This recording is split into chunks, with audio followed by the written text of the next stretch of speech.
त्रयोदशी तिथी ही देवांचे देव महादेव यांना समर्पित असून या दिवशी प्रदोष व्रत साजरे केले जाते।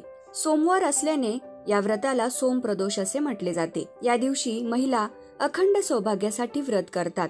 या व्रताच्या प्रभावाने व्यक्तीला सुख समृद्धी प्राप्त होते। भगवान शंकर आणि माता गौरी यांना हे प्रदोष व्रत समर्पित असून त्याचे अनेक फायदे आहेत। प्रदोष व्रत करण्याचे फायदे काय आहेत, प्रदोष व्रत कसे करावे आणि या व्रताची कथा चला जाणून घेऊ आजच्या या व्हिडिओच्या माध्यमातून।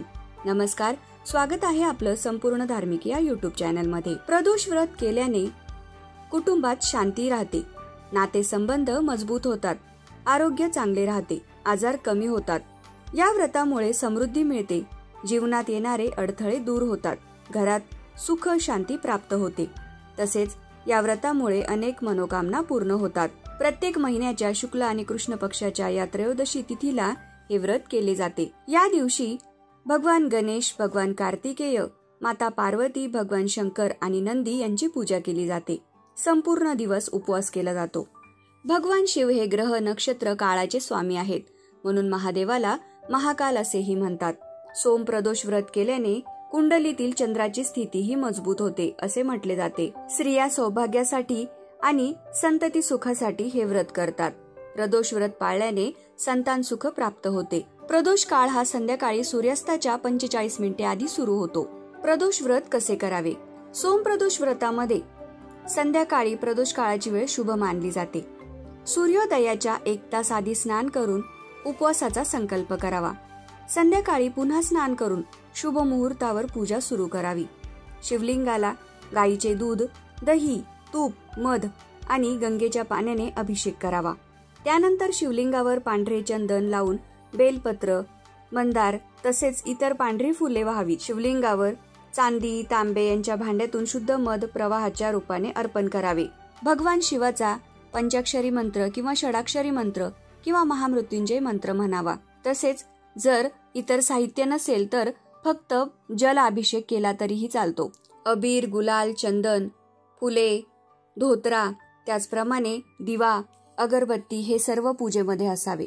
पार्वती मातेला हळदी कुंकू व्हावे। संध्याकाळी आपण मंदिरात जाऊन पूजा करू शकत नसाल तर घरातल्या घरात आपल्या देवघरातल्या पिंडीवर अभिषेक करून पूजा करावी।